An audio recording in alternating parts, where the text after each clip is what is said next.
नमस्कार, एक बार पुनः स्वागत और अभिनंदन आपके अपने चैनल में। मैं अर्चना शुक्ला कक्षा 8 की संस्कृत के पुस्तक संस्कृत भारती का अष्टमः पाठ 8वां पाठ ग्राम में जीवनम अर्थात गांव का जीवन लेकर उपस्थित हूँ। आपको कक्षा 6, कक्षा 7, कक्षा 8 की संपूर्ण संस्कृत योजना क्रमबद्ध तरीके से सृजन नवाचार के प्लेलिस्ट में मिल जाएगी।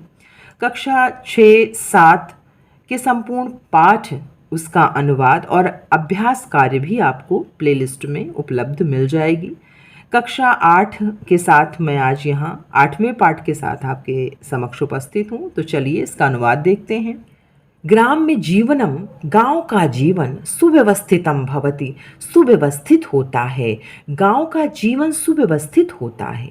ग्रामे, गांव में प्रायेण प्रायः सर्वे सभी स्वस्था स्वस्थ भवन्ति होते हैं। गांव में प्रायः सभी स्वस्थ होते हैं।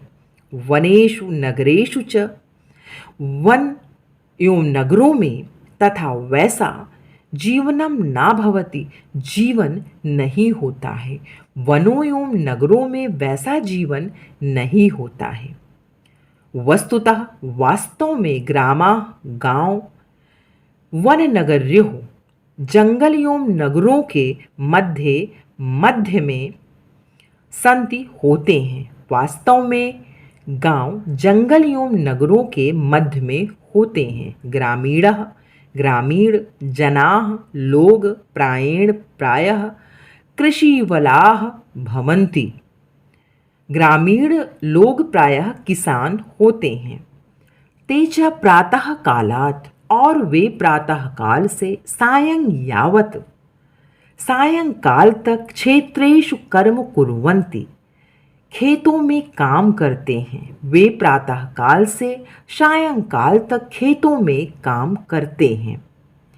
क्षेत्राणि, खेतों को, सेक्तुम, सींचने के लिए, वारिणः पूर्णः, जल से भरी हुई, कुल्याः भवन्ति, नहरें होती हैं।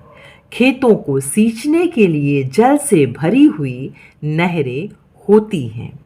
कृषकाः, क्षेत्राणि हलेन कर्षन्ति, कृषकः अर्थात किसान खेतों को हल से जोतते हैं।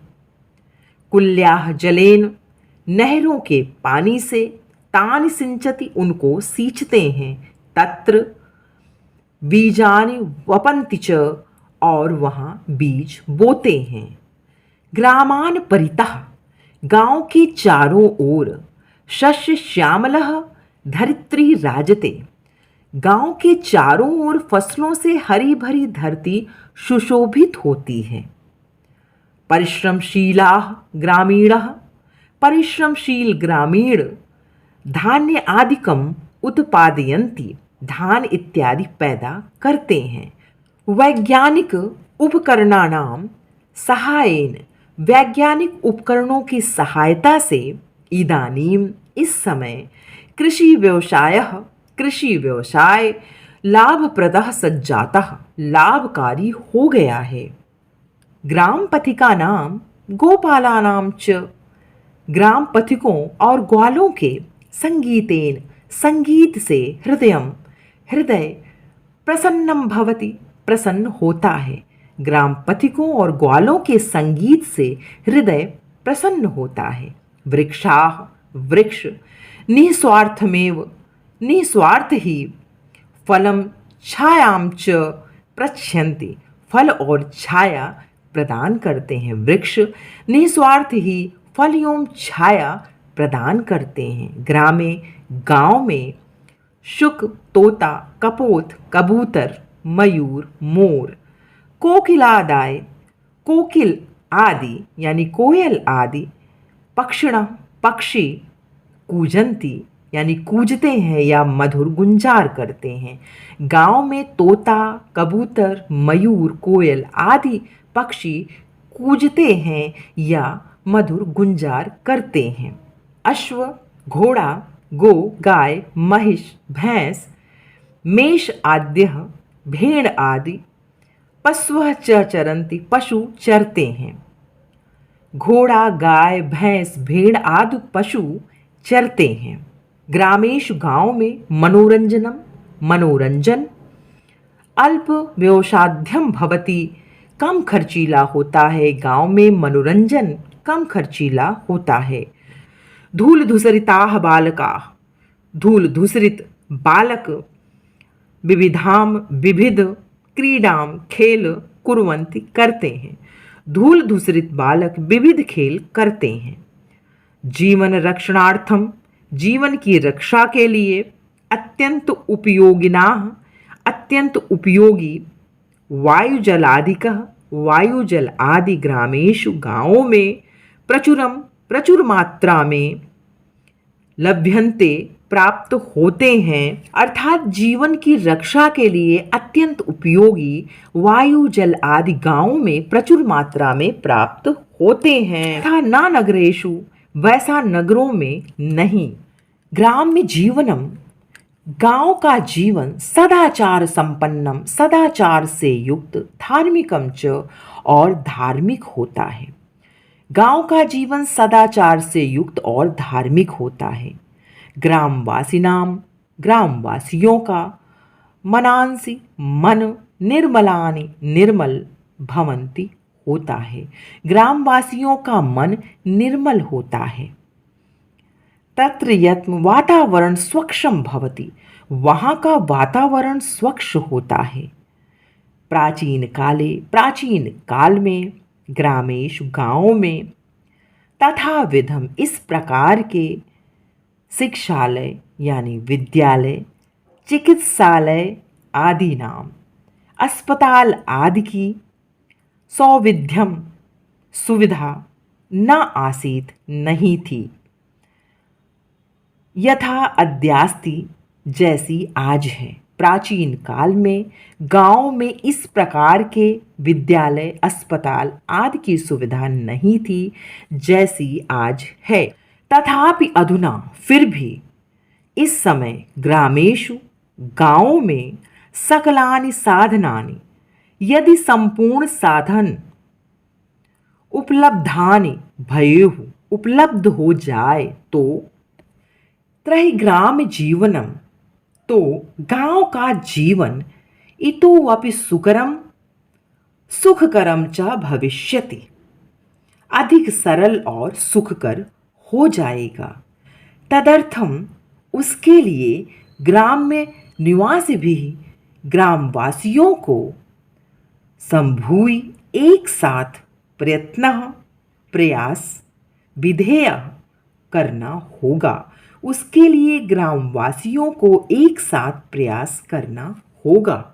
शब्दार्थः कृषि वलाह किसान क्षेत्रेषु खेतों में वारिणा जल से कुल्या नहर करशंति जोतते हैं वपंति बोते हैं परितः चारों ओर प्रच्छन्तः प्रदान करते हुए शस्य श्यामलः फसलों से हरित कूजंती कूजते हैं संभूय एक होकर सौविध्यम सुविधा सुकरम सरल राजते सुशोभित होती है।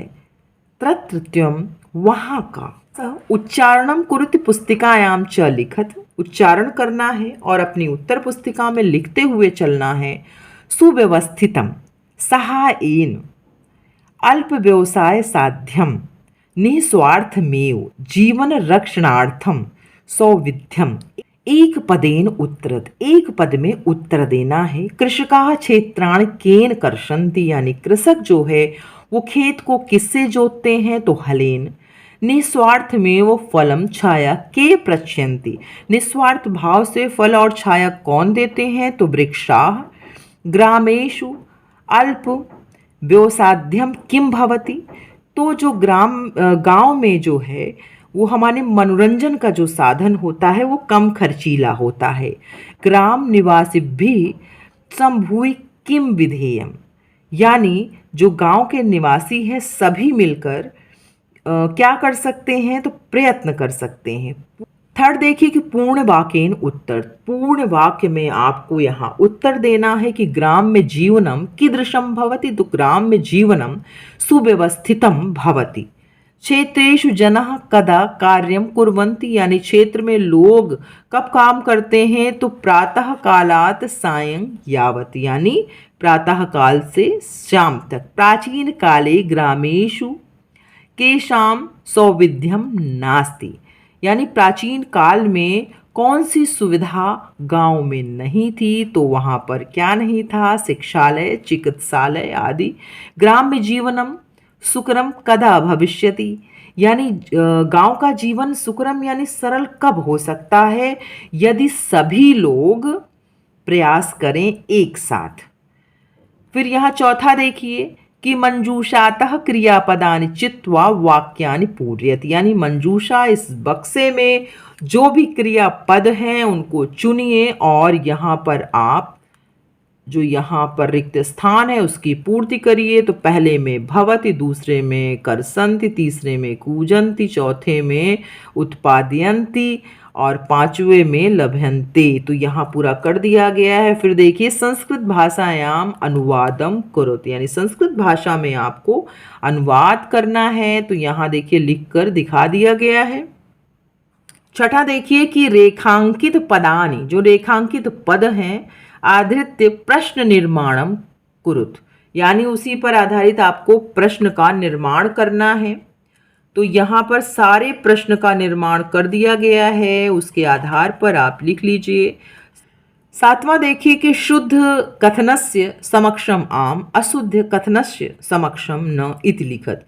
आम का मतलब होता है हाँ, जो आपके सही कथन है, और ना का मतलब होता है नहीं। तो यहाँ देखिए पहले में आम, दूसरे में न, तीसरे में आम और चौथे में न।